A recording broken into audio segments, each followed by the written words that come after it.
Hello guys, मैं हूं साहिल सैनी। एक बार फिर से आप सभी लोगों का स्वागत करता हूं हमारे चैनल टेक बाय सैनी में। सो गाइस, आज की इस वीडियो में मैं आप सभी लोगों के लिए लेके आया हूं मोटो G8 पावर लाइट। और गाइस, मोटो ने ये बहुत ही अच्छा फ़ोन लॉन्च किया है लो बजट में। सो गाइस, अगर आप लोग इंटरेस्टेड है तो मेरे साथ इस वीडियो में बने रहिए। मैं आगे इस फ़ोन की जो भी स्पेसिफिकेशंस हैं, सेटिंग्स हैं, उन सब के बारे में डिटेल में बताने वाला हूँ। और गाइस, अगर आप लोग चैनल पे नए हैं तो चैनल को सब्सक्राइब करना मत भूलिएगा, साथ ही बेल आइकन को प्रेस कीजिए ताकि जो भी लेटेस्ट अपडेट्स हैं हमारे चैनल की वो आप लोगों तक सबसे पहले पहुंच सके। और गाइस, अगर आप लोगों को वीडियोस अच्छे लगते हैं तो वीडियोस को लाइक ज़रूर कीजिए।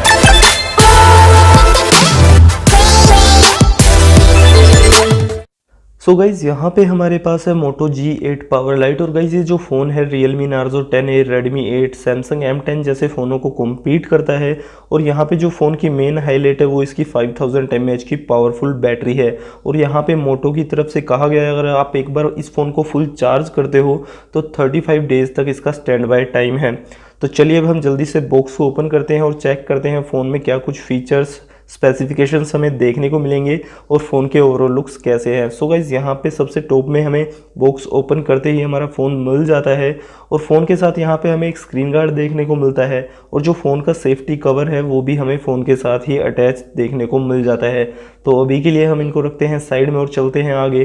तो यहाँ पे हमें कुछ बुकलेट, साथ में सिम इजेक्टर टूल देखने को मिलता है और साथ में 10 वाट का normal charging adapter, micro USB type charging data cable. यहाँ पे हमें फास्ट चार्जिंग का सपोर्ट देखने को नहीं मिलेगा।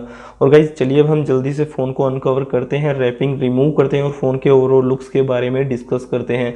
तो गाइज, यहाँ पे जो बैक साइड है फ़ोन का मैट फिनिश हमें यहाँ पे देखने को मिलता है। और जो मोटो की ब्रांडिंग है वो फिंगरप्रिंट सेंसर के ऊपर दी गई है जो देखने में काफ़ी खूबसूरत लगती है। और फ़ोन के बैक साइड में हमें ट्रिपल कैमरा का सेटअप देखने को मिलता है LED फ्लैश के साथ। और जो स्पीकर है वो नीचे की साइड दिया गया है। और गाइज, यहाँ पे फ़ोन की जो बैक साइड में हमारे फिंगरप्रिंट्स के निशान भी नहीं आते क्योंकि मैट फिनिश यहाँ पे दिया गया है। और बात करूँ फ्रंट साइड की तो यहाँ पे हमें ड्रॉप डाउन नोच के साथ स्क्रीन देखने को मिल जाती है। और वहीं चले नीचे की तरफ तो यहाँ पे हमें एक माइक्रोफोन और चार्जिंग जैक देखने को मिल जाता है। और फ़ोन के राइट साइड में हमें ऊपर की तरफ वॉल्यूम रोकर्स और नीचे की तरफ पावर बटन देखने को मिलता है। और वहीं बात करें लेफ्ट साइड की तो यहाँ पे हमें सिम ट्रे देखने को मिलती है। और गाइज, यहाँ पे हम ड्यूअल नैनो सिम के साथ एक डेडिकेटेड SD कार्ड स्लॉट देखने को मिलता है जहाँ पे हम 256 GB तक SD कार्ड डाल सकते हैं। और गाइज, ऊपर की तरफ बात करूँ तो यहाँ पे हमें ईयरफोन जैक देखने को मिल जाता है। और गाइज, अगर बात करें फ़ोन के थिकनेस की तो यहाँ पे फ़ोन थोड़ा मोटा ज़रूर लगता है लेकिन वो कोई ज़्यादा बड़ा इशू नहीं है। फ़ोन के ओवरऑल लुक्स काफ़ी अच्छे हैं। सो गाइस, यहाँ पे हमारा जो फ़ोन है बूटअप होके रेडी हो चुका है। सबसे फर्स्ट में मैं आप लोगों से बात करना चाहूँगा फ़ोन के डिस्प्ले की। तो यहाँ पे हमें फ़ोन में ड्रॉप डाउन नोच के साथ 6.5 इंचज़ की HD+ LCD डिस्प्ले देखने को मिलती है 720p रेजोल्यूशन के साथ। और गाइस, जो स्क्रीन का साइज़ है वो काफ़ी बड़ा है। और वहीं बात करें स्क्रीन में जो कलर्स आप देख रहे हैं वीडियोज़ के वो काफ़ी हद तक उभर के आ रहे हैं काफ़ी अच्छे ढंग से। और बेजल्स की बात की जाए तो साइड से जो बेजल्स है वो काफ़ी पतले हैं लेकिन जो चिन है वो थोड़ा चौड़ा नज़र आता है। और मोस्टली फ़ोनों में आपको जो है चिन चौड़ा ही मिलने वाला है। और गाइस, यहाँ पे मुझे एक वीकनेस लगी, अगर आप इस फ़ोन को डायरेक्ट सनलाइट में लेके जाते हो तो जो ब्राइटनेस है वो थोड़ा कमज़ोर पड़ने लग जाता है। तो यहाँ पे ब्राइटनेस थोड़ा और ज़्यादा होना चाहिए था। और गाइज़, अगर इसके बाद मैं बात करूं फ़ोन के प्रोसेसर की, सॉफ्टवेयर की, तो यहाँ पे हमें MediaTek Helio P35 का ऑक्टा कोर प्रोसेसर देखने को मिलता है Android 9 Pie के साथ। और गाइज़, अगर मैं आप लोगों को कहूँ आप इस फ़ोन में PUBG जैसे फ्री फायर गेम बिल्कुल ईजिली खेल सकते हो। लेकिन गाइज़, आप बिल्कुल लाइट ग्राफिक सेटिंग्स के साथ ही वो गेम प्ले कर पाओगे। हैवी ग्राफिक सेटिंग्स के साथ आपको प्रॉब्लम फेस करनी पड़ सकती है। और गाइज़, वहीं पे अगर हम बात करें फ़ोन के बैटरी की, जो फ़ोन की मेन हाईलाइट है, तो यहाँ पे हमें फ़ोन में 5000 mAh की बैटरी देखने को मिलती है। और गाइज़, मोटो की तरफ से कहा गया है अगर आप फ़ोन को एक बार फुल चार्ज करते हो तो आप इसमें 100 घंटे तक कंटिन्यू म्यूज़िक प्ले कर सकते हो, 19 घंटे तक मूवीज़ देख सकते हो। और फ़ोन का जो स्टैंड बाय टाइम है वो 35 डेज़ तक का है। सो गाइज़, यहाँ पे जो फ़ोन की बैटरी है वो काफ़ी पावरफुल है। अगर आप एक बार इसे फ़ोन को चार्ज करोगे फुल तो बहुत अच्छे से सपोर्ट करने वाली है। बेशक से फ़ोन में यहाँ पे आपको फास्ट चार्जिंग का सपोर्ट नहीं मिलता लेकिन जो बैटरी बैकअप है वो बहुत अच्छा देखने को मिलता है। और गाइज़, वहीं पे हम बात करें फ़ोन की सिक्योरिटी की तो यहाँ पे हमें फ़ोन में सिर्फ फिंगरप्रिंट सेंसर देखने को मिलता है। फेस अनलॉक है वो मिसिंग है और उसका रीज़न नहीं पता है यहाँ पे मोटो ने फेस अनलॉक क्यों नहीं दिया। लेकिन गाइज़, आज के टाइम में किसी भी बेसिक स्मार्टफोन में आपको फेस अनलॉक देखने को मिल जाता है। सो यहाँ पे मैंने फिंगरप्रिंट सेंसर को सेट कर लिया है। तो गाइस आप यहाँ पे देख सकते हैं जो फिंगरप्रिंट सेंसर है वो काफ़ी अच्छे तरीके से और बिल्कुल एक्यूरेटली वर्क करता है। जैसे ही मैं फिंगरप्रिंट सेंसर पे अपनी फिंगर टैप करता हूँ फ़ोन लाइटनिंग स्पीड से अनलॉक हो जाता है। लेकिन यहाँ पे एक चीज़ की कमी है, वो है फेस अनलॉक। और गाइस अगर हम बात करें फ़ोन के कैमरास की, तो यहाँ पे हमें बैक साइड में ट्रिपल कैमरा सेटअप देखने को मिलता है, जहाँ पे मेन कैमरा है 16 मेगापिक्सल का, 2 मेगापिक्सल का कैमरा मैक्रो मोड के लिए, 2 मेगापिक्सल का कैमरा डेप्थ सेंसिंग के लिए, और वहीं पे हमें फ्रंट साइड में 8 मेगापिक्सल का सेल्फी कैमरा देखने को मिलता है ड्रॉप डाउन नोच के साथ, जो देखने में काफ़ी खूबसूरत है। और गाइस ये कुछ फोटोज़ के सैंपल है, आप अभी अपनी स्क्रीन पे देख सकते हो फ़ोन के फ्रंट और बैक कैमरास की। गाइस यहाँ पे जो डे टाइम में फ़ोटो की क्वालिटी है वो बहुत बेहतरीन है, लेकिन नाइट टाइम में फ़ोटो की क्वालिटी अच्छी नहीं लगती, और जो वीडियो की क्वालिटी है वो भी मुझे थोड़ा सेटिस्फाई नहीं करती। आप देख सकते हो जिस तरफ छाया है वहाँ पे कुछ ज़्यादा ही डार्क हो रहा है और धूप की साइड कुछ ज़्यादा ही चमक आ रही है। तो गाइस यहाँ पे वीडियो क्वालिटी मुझे थोड़ा डाउन लगी।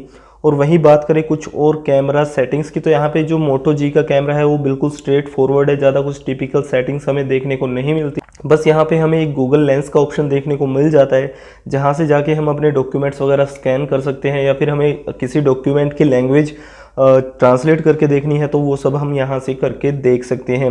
और यहाँ पे हमें वीडियो शूटिंग का जो है 1080p तक का सपोर्ट देखने को मिल जाता है। सो गाइस यहाँ पे जो भी स्पेसिफिकेशंस हैं, ओवरऑल लुक्स हैं इस फ़ोन के बारे में, वो मैंने आप लोगों को बता दिया है। और बात की जाए इस फ़ोन के प्राइस की, तो 9,500 रुपये इस फ़ोन की प्राइस रखी गई है। और गाइस अगर आप लोग एक लो बजट ब्रांडेड स्मार्टफोन खरीदना चाह रहे हैं तो आप मोटो G8 पावर लाइट को परचेज कर सकते हैं, इसमें कोई इशू नहीं है, बल्कि लो बजट में आपको एक अच्छा ब्रांडेड स्मार्टफोन मिल रहा है।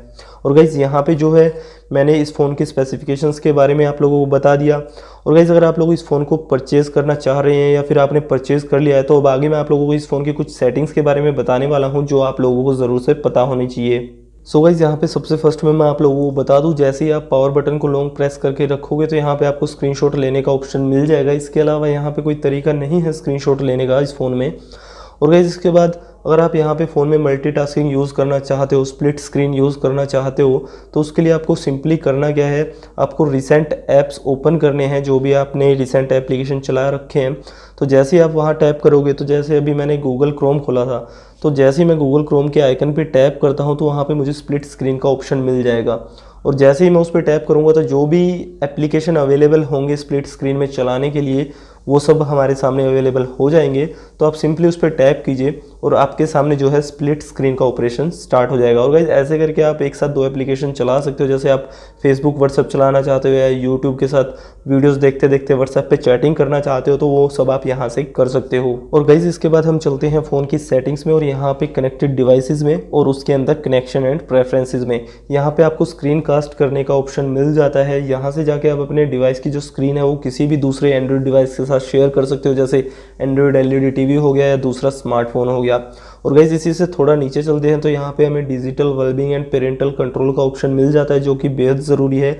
यहाँ से जाने के बाद आप अपने फ़ोन पे जो है पेरेंटल कंट्रोल सेट कर सकते हो, जैसे कि कौन सी एप्लीकेशन कितने टाइम के लिए चलानी चाहिए, क्योंकि गाइस आजकल हर घर में जो है बच्चे स्मार्टफोन को यूज़ करते हैं और वो अनवांटेड ऐप्स को यूज़ ना करें, उसके लिए आप पेरेंटल कंट्रोल सेट कर सकते हो। अगर आप पेरेंटल कंट्रोल सेट नहीं करना चाहते और सिर्फ चेक करना चाहते हो कि बच्चे आपके फ़ोन में क्या कुछ यूज़ करते हैं, तो उसके लिए आपको यहाँ पे डिजिटल वेलबींग का ऑप्शन मिल जाता है, जहाँ से जाके आप काफ़ी सारी चीज़ें जो है पता कर सकते हो, कौन सी एप्लीकेशन कितने टाइम के लिए यूज़ की गई है, फ़ोन कितनी बार अनलॉक हुआ है, क्या कुछ नोटिफिकेशंस आपके फ़ोन पे आए हैं।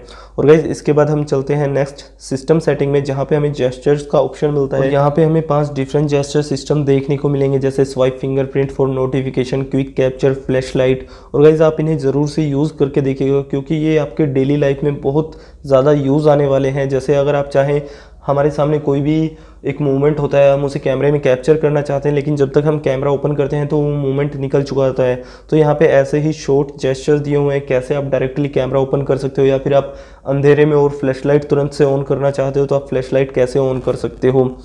सो गाइस यहाँ से आप इन्हें ज़रूर से ट्राई करके देखिएगा। और गाइस यहाँ से जब हम बैक चलते हैं और नीचे एडवांस ऑप्शन को खोलेंगे तो यहाँ पे हमें मल्टीपल यूज़र का ऑप्शन देखने को मिलेगा। और यहाँ से जाने के बाद गाइस हम यहाँ पे एक डिफरेंट यूज़र हमारे फ़ोन में क्रिएट कर सकते हैं, जैसे हम विंडोज़ में कर पाते थे। और गाइस यहाँ पे डिफरेंट यूज़र क्रिएट करने का फ़ायदा ये है, जैसे मान लीजिए आपका फ़ोन कोई डेली बेसिस पे यूज़ करता है या फिर कोई गेस्ट थोड़े टाइम के लिए यूज़ करना चाहता है, तो यहाँ से आप गेस्ट मोड लगा के या फिर डिफरेंट यूज़र क्रिएट कर सकते हो, ताकि आपका जो पर्सनल डाटा है, फाइल्स हैं, एप्लीकेशंस है, वो सब उससे अलग रहे। सो गाइस ये थी हमारी आज की वीडियो और मैं उम्मीद करता हूँ जो भी मैंने आप लोगों को बताया वो अच्छे से समझ आ गया होगा और जो भी मैंने आपको फ़ोन की स्पेसिफिकेशन और लुक्स के बारे में बताया वो भी आपको अच्छा लगा होगा। सो गाइस अगर आप लोगों को ये वीडियो अच्छा लगा तो इसे लाइक ज़रूर से कीजिएगा, चैनल को सब्सक्राइब कीजिएगा और आपकी जो वीडियो को लेकर सजेशन है, व्यूज़ है वो नीचे कमेंट बॉक्स में कमेंट कीजिएगा। So guys thanks for watching this video, bye bye.